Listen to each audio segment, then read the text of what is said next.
इधर खुफिया एजेंसियों के सूत्रों के मुताबिक पाकिस्तान की खुफिया एजेंसी आईएसआई ने आतंकियों के कैंप के पाकिस्तान के कब्जे वाले कश्मीर में शिफ्ट कर दिए ताकि वहां से आतंकी आसानी से हिंदुस्तान में घुसपैठ कर कश्मीर समेत दूसरे राज्यों में दहशत फैला सकें।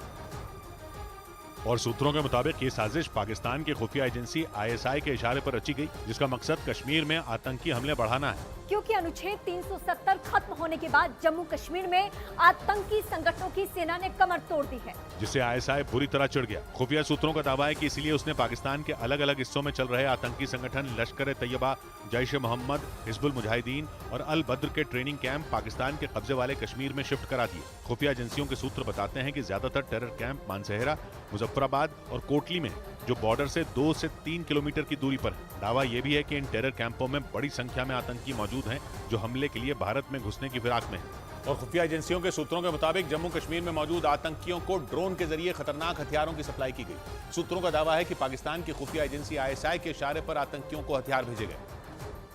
और खुफिया एजेंसियों के सूत्रों ने दावा किया कि पाकिस्तान के कब्जे वाले कश्मीर से जम्मू कश्मीर में आतंकियों को ड्रोन से हथियारों की सप्लाई की गई। सूत्रों के मुताबिक आतंकियों तक हथियार पहुंचाने के लिए सीमा पार से कई ड्रोन उड़ाए गए थे, जिन्होंने श्रीनगर के आसपास के इलाकों में करीब 300 छोटे हथियार गिराए। दावा किया गया कि आईएसआई की तरफ से टारगेट किलिंग के लिए इन आतंकियों को हथियार सप्लाई किया गया। खबर यह भी है कि आईएसआई ने आतंकी संगठनों से जम्मू कश्मीर में आतंकी हमले बढ़ाने के लिए दबाव बनाया है, जिसके लिए उसने नए सिरे से आतंकियों को हथियारों की सप्लाई शुरू की। सूत्रों का दावा है कि सीमा पार से न सिर्फ ड्रोन के जरिए बल्कि जमीनी रास्तों से भी आतंकियों तक हथियारों को पहुंचाया जा रहा है। इस बीच खुफिया एजेंसियों के सूत्रों ने दावा किया कि जम्मू कश्मीर के अनंतनाग में सुरक्षा बल के जवानों पर हमले से पहले पाकिस्तान की खुफिया एजेंसी आईएसआई ने आतंकियों के साथ एक सीक्रेट मीटिंग की थी। ये बैठक पाकिस्तान के कब्जे वाले कश्मीर में हुई थी। और दावा है कि उसी बैठक के बाद अनंतनाग में आतंकियों ने सुरक्षा बल को निशाना बनाया, जिसमें कर्नल मनप्रीत सिंह, मेजर आशीष और जम्मू कश्मीर पुलिस के डीएसपी हुमायूं भट्ट शहीद हो गए। खुफिया एजेंसियों के मुताबिक अनंतनाग में आतंकियों के इस हमले से पहले आईएसआई ने पाकिस्तान के कब्जे वाले कश्मीर में एक बैठक की थी। खुफिया दस्तावेज के मुताबिक उस बैठक में आईएसआई के मेजर हमजा, लश्कर कमांडर वलीद खान और रफीक उर्फ सुल्तान शामिल थे।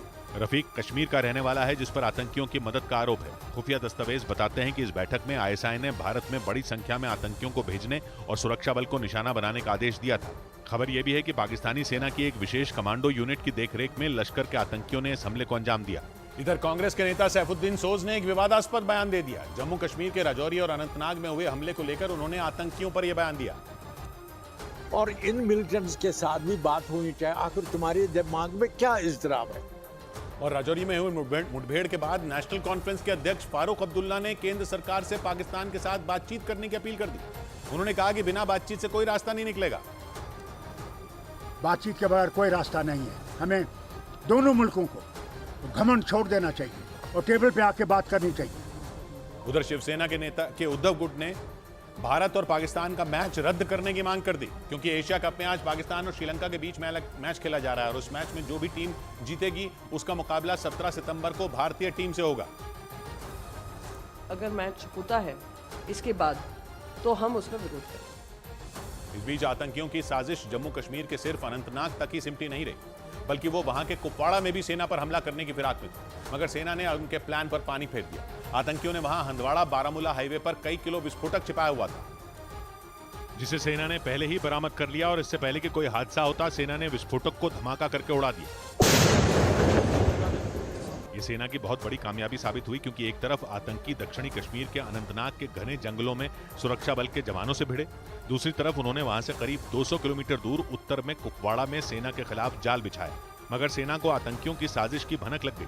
हंदवाड़ा बारामूला हाईवे पर विस्फोटक का पता चलते ही ट्रैफिक को रोक दिया गया और बम निरोधी दस्ते, जम्मू कश्मीर पुलिस और सेना ने इलाके में डेरा डाल दिया और विस्फोटक में ब्लास्ट कर दिया।